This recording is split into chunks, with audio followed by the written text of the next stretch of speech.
that what, for want of a better word, we call meditation, or I sometimes prefer to say contemplation, is really supposed to be fun.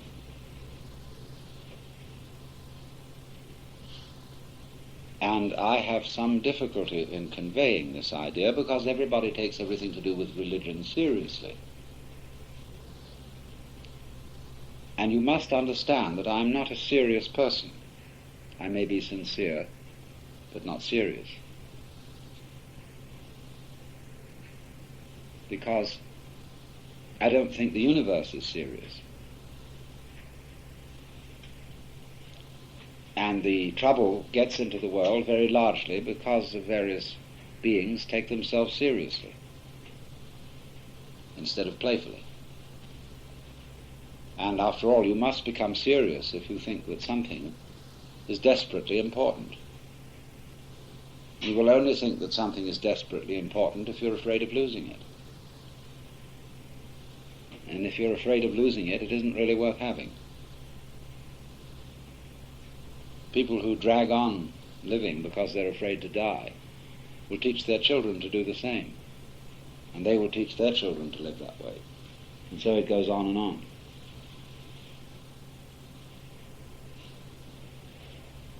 If you were God, would you be serious? Would you want people to treat you as if you were serious? Would you want to be prayed to? Think of all the maudlin things that people say in their prayers. Would you want to listen to that all the time? Would you encourage it? No. Not if you were God, no. So in the same way, meditation is different, you see, therefore, from the sort of things that people are supposed to take seriously. Because it doesn't have any purpose. When you talk about practicing meditation, it's not like practicing rifle shooting or playing the piano, which one does in order to attain a certain perfection. You practice in order to make perfect. You practice the piano to go on stage and perform. But you don't practice meditation that way, because if you do, you're not meditating. The only way in which you can talk about the practice of meditation is to use the word practice in the same way as when somebody says that he practices medicine. It's his way of life. It's his vocation. He does it every day. Maybe he does it the same way every day. But if it's good, that's fine. Because, you see, there's no idea of time. In practicing learning things, time is of the essence. Let's do it as fast as possible. Let's find a faster way of learning how to do this. In meditation, a faster way of learning is of no importance whatsoever, because its focus is always on the present. And there may occur growth in it, but it's the same way that a plant grows. Once upon a time in China, there was a family, farming family, and they were having dinner. And the oldest son came in late. And they said, "Why are you late for dinner?" He said, "I've been helping the wheat to grow." Oh. So they came out next morning and all the wheat was dead. Well, what happened was that he had gone and pulled each stalk up a little, see, to help it grow. So growth always occurs in a being like a plant, which is perfect at every step. No progress is involved in the transformation of an acorn into an oak, because the acorn is a perfect acorn, and the sapling is a perfect sapling, and the big oak tree is a perfect oak, which again produces acorns. Perfect acorns, you see. At every stage it's there, just as in the unfoldment of a musical composition, it is arrived at every stage, and it cannot be otherwise. So the meditation work is the same, exactly the same. So we should not talk about beginners as distinct from experts.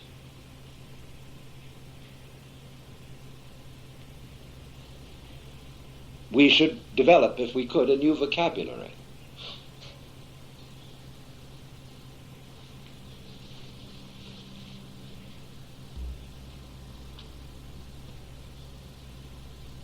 So it's very difficult in the context of our competitive world to speak about things like this, to bring about the idea of doing something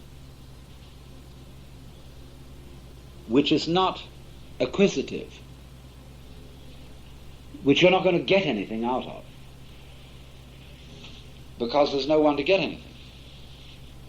When you understand what I've been talking about there being no experiencer separate from experience, there's no one to get anything out of life, or to get anything from meditation. So we have here a sort of law of reversed effort.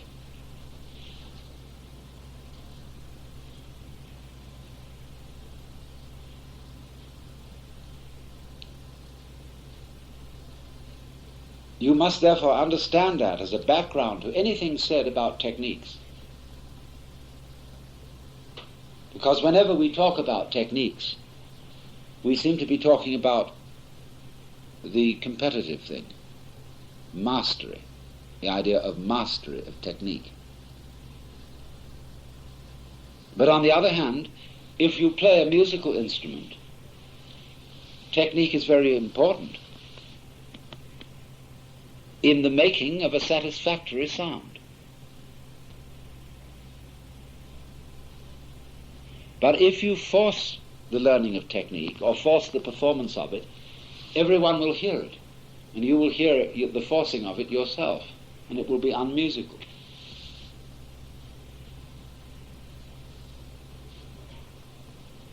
And so you have to address yourself to the playing of an instrument without hurry. And never force anything.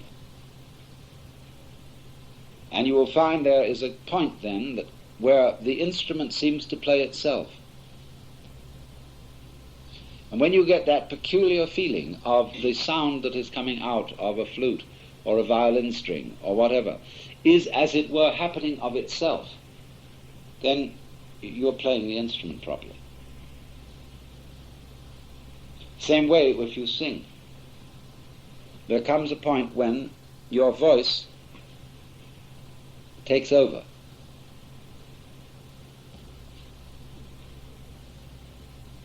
This is the difference between spiration and inspiration. You may say, as Christians do, that the act of worship is inspired by the Holy Spirit. That when monks are chanting, they are told that the Holy Spirit is chanting through them. They are flutes for the Holy Spirit. And this has a very precise and technical meaning, because there is a way of producing the breath and of producing sound where it comes of itself and you don't do it. And we will call that way of producing sound Holy Spirit. But it's based on breath. I pointed out in the first session that breath is a curious operation because it can be experienced as both a voluntary doing and an involuntary happening. You can do a breathing exercise and feel that I am breathing in just the same way as you can feel I am walking. But on the other hand, you breathe all the time when you're not thinking about it. And in that way, it's involuntary. You must breathe. And so it is the faculty attending to which we can realize the unity of the voluntary and involuntary systems.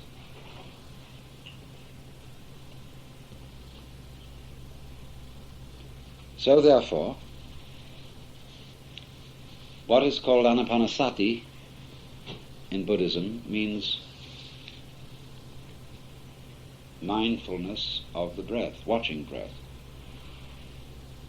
And watching breath is fundamental in meditation. because it's like sound. It's so easy to see the happening in it, as distinct from what we thought of as the doing. Breath happens. But the curious thing is about breath is that you can get with the happening of breath, and in getting with it, you can do extraordinary things with it. Anyone who swims knows this. Anyone who sings. Anyone who does, as a matter of fact, any athletic thing knows that the breathing is important. The alignment, the synchronization of what you're doing with your breathing is the whole art, as it is in archery also.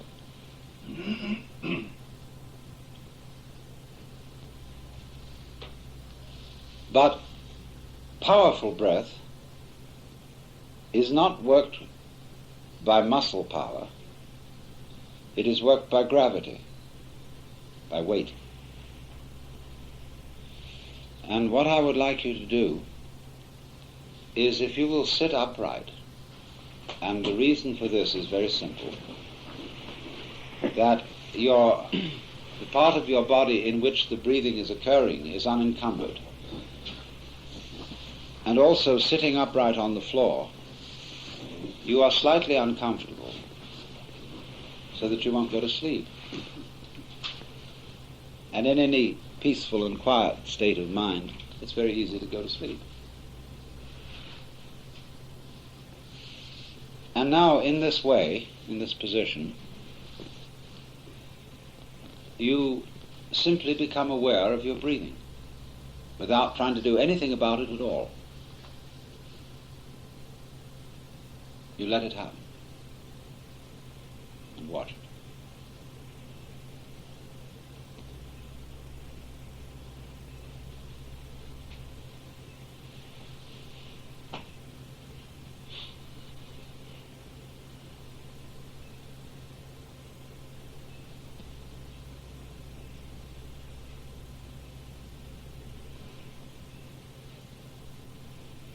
You are also at the same time letting your ears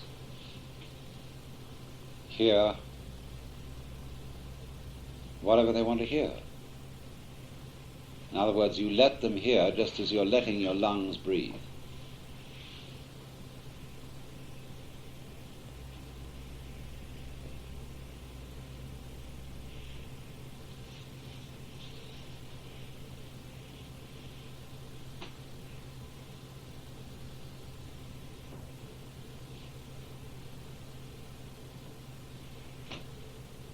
Now, beyond this, can you get the idea of breathing out heavily? Letting the breath fall outwards without pushing it.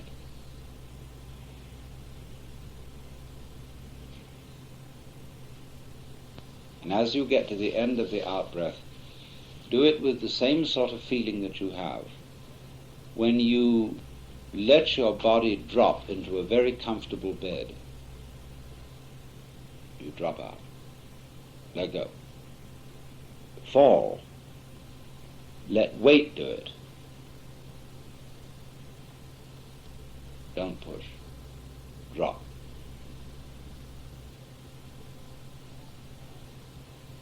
And then after a while, the breath will return. Don't pull. Let it fall back in.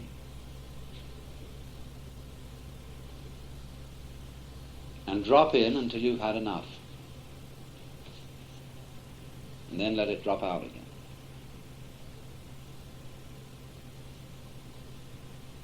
It's a good idea in this to breathe in through the nostrils and out through the lips, allowing there to be a slight sensation of moving air on your lips so that you know you're breathing and that you're not just straining your muscles.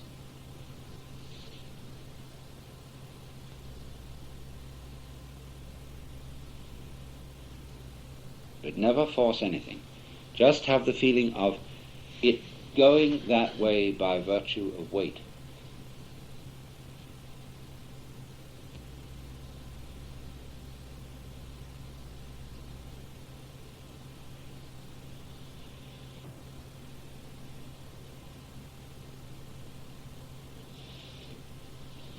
And then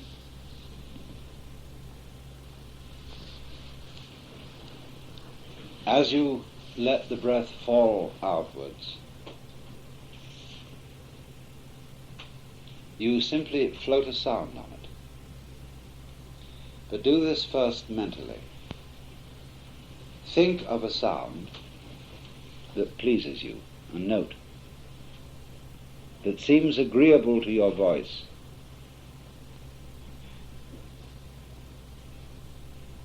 And as you breathe out heavily, imagine that sound to yourself, whatever you feel like.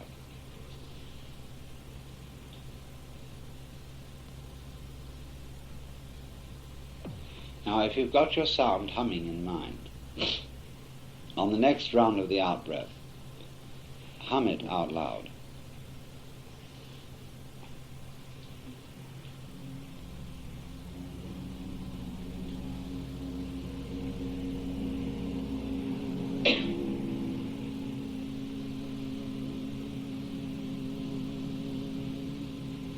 And keep it going.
Now, you know, you're still a little short-winded and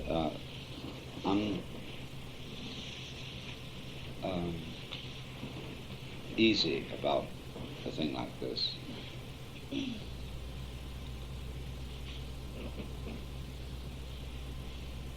You can, as well as allowing the sound to hum and happen with breath that is falling out, you can, as it were, simply request it to increase the volume without forcing. And you can keep a sound humming as a whole group of people together by, when your sound ends, bring it in again quite softly and then allow the volume to rise. And then you will get a more or less continuous production of sound by a group. But it's important to have the sound running continuously. Try it again, picking your own note again once more.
Now ask it to increase its volume.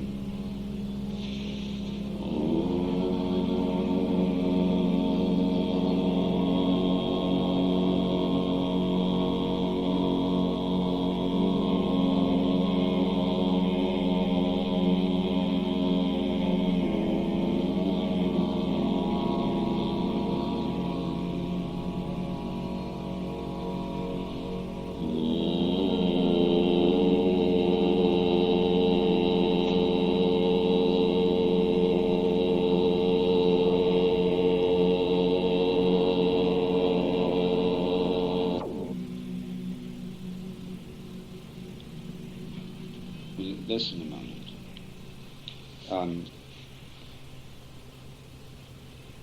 What we're working into is the completely liberated but soft and gentle letting of sound happen through us without the slightest sense of strain, so that you are not singing it, but it is singing with your voice. Don't premeditate a tune, but let it come, so that it's as if almost you were talking nonsense. I mean, I can talk nonsense at the drop of a hat. I can give you a whole lecture in a completely non-existent language. But what you're doing is you're doing this gently with voice, and you are simply preoccupied with it, like easy humming to yourself.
Now, when you were thus absorbed in sound, where were you?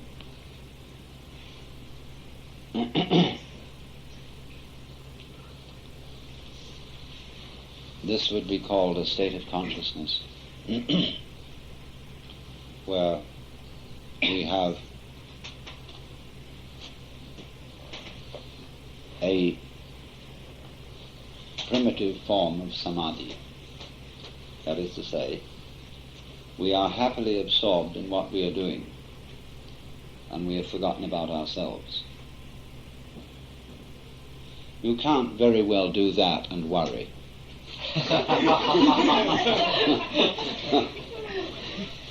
Or think anything serious. And you'll notice that there's a special way of doing it. Because, we can go crazy, and we can do kind of a wild Indian chants. But in this, you are sort of straining too much as a rule, see? If you keep it down to a soft thing like this, and get a floating feeling of the voice, if you instantly you feel any sound is uncomfortable, avoid it. Slip down if you're going too high. Slip up if you're getting too low. If your voice tends to change, follow its change. So that you're just swinging along with it. And this is the point of why from ancient times people discovered humming and singing, and everybody used to sing while they worked.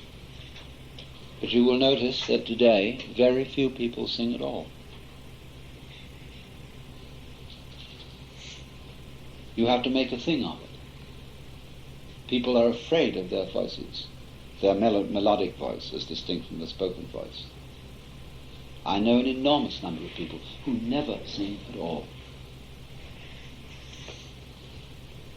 Why is it that when the scriptures, the Upanishads, the sutras are read, they are invariably chanted? Because an extra dimension is added to the voice as soon as you bring a note into it. That's the divine element, you see, the note sound, the singing sound, symbolically speaking.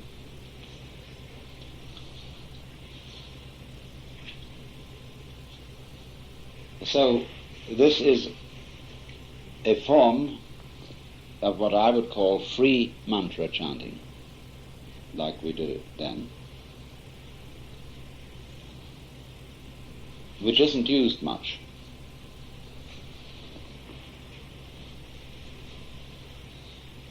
But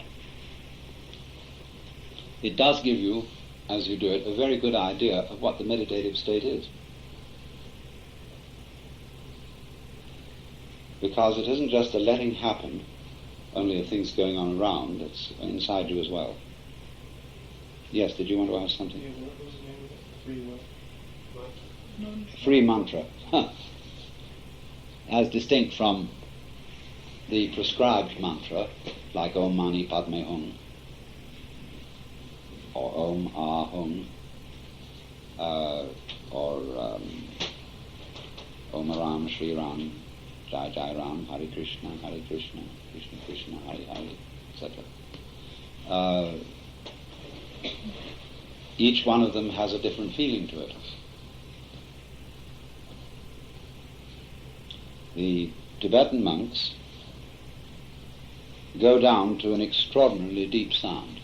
They go as deep as you can get.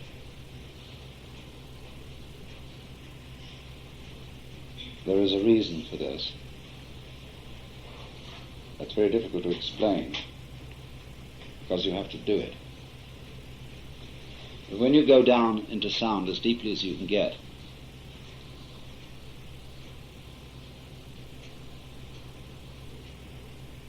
you're going to an extreme of the vibration. And everybody feels naturally that what is deep is sort of the underpinnings, the foundation. And when they go into that deep sound, they are literally exploring the depths of sound. as we say, go into it deeply. So they'll get down somewhere in an Om.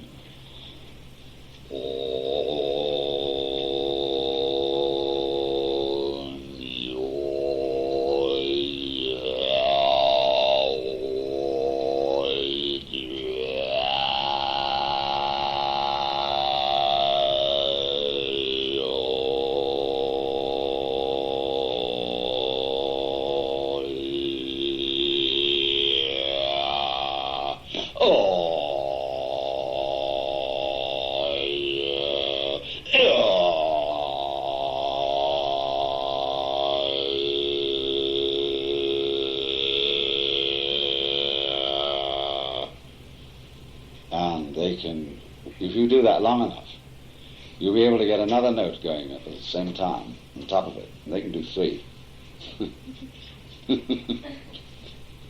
3 notes with one voice.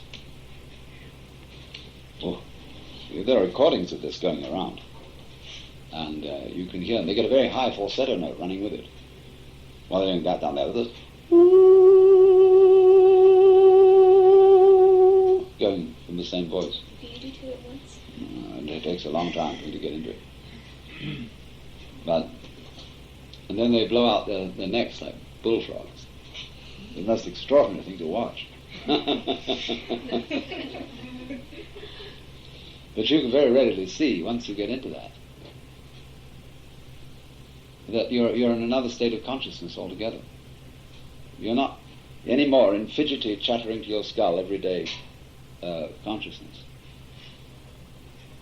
What I call normal restlessness. And so I wish I brought some of those records with me. They're extraordinarily fascinating. Are there any further questions? The breathing, when you're chanting like that, you're taking breath, and it seems forced then in order to maintain that. Yeah. Yes, of course, all singers do this very swift in-breath and the easy out. Actually, though, there's a way of doing that without forcing it. And the only way I can tell you the difference is when it feels pleasant. Pleasant. Yeah. In other words, if you're straining to Yeah. hold the note, then Yeah, then you'll find you hear the voice go wrong. And but in this way, you get a sensuous feeling of the breath, that it's very enjoyable to breathe. And then you will find this will help in the quality of the sound you produce.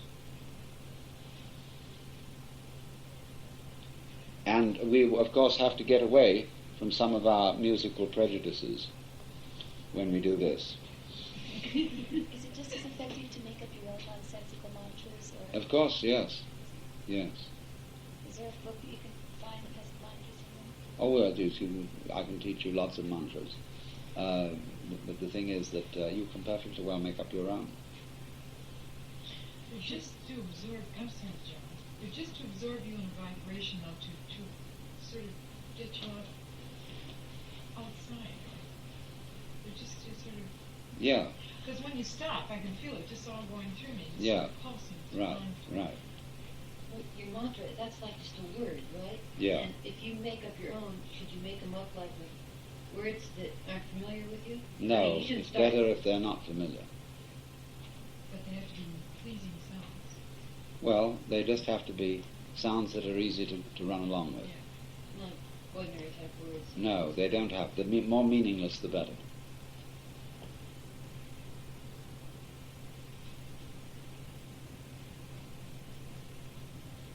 Now, I know, I'm sorry, but everybody thinks that to spend a lot of time gently humming nonsense to yourself is a waste of time.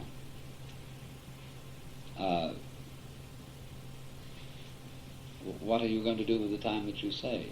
You know? Oratory. But the point, though, is with all this, the first thing we have to understand is what I will call deep listening. And very few people ever really listen. Because instead of receiving the sound, they make comments on it all the time. They're thinking about it. And so the sound is never fully heard. You just have to let it take over. Let it take you over completely. And then you get the samadhi state of becoming it.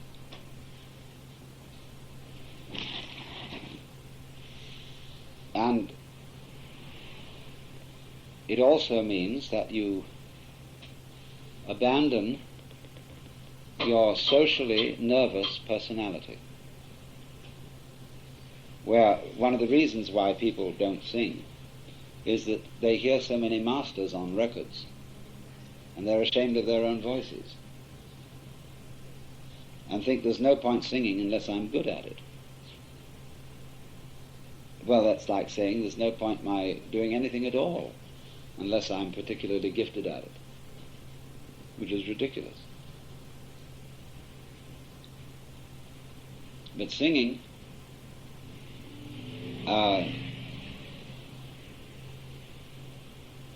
is of course very good for you, but we won't mention that because it brings in too much purposiveness into it. And but it's like a child will make noises because of the absorbing interest of making. The child will make all sorts of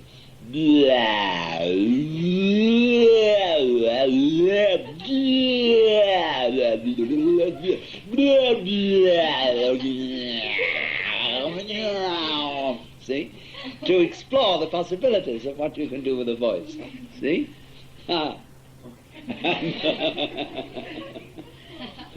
You don't see adults going around doing things. They're all too shy. Only Alan Watts. Let's go.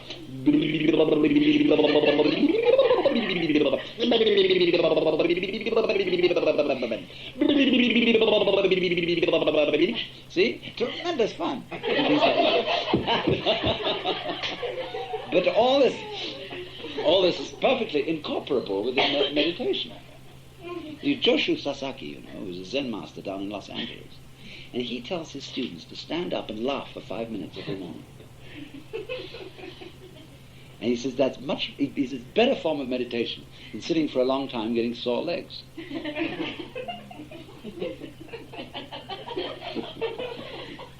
true, really that, but I think So it embarrasses the hell out of some people. You say, what are you laughing at? No, I don't see any point in laughing unless it's something funny. I had a friend who was a theological student. He was very fat. And he used to sit on the elevated train that went from Evanston into Chicago, where the seats ran right down the side of the train, so that he'd sit in the middle of one side, and everybody in the car could see him. This fat fellow, he'd sit and he'd get on at Evanston. He'd sit there and look kind of vacant, and he'd start to chuckle to himself. And slowly he'd work it out. He started with all its flesh vibrating, and by the time they got into Chicago, the whole car was in hysterics.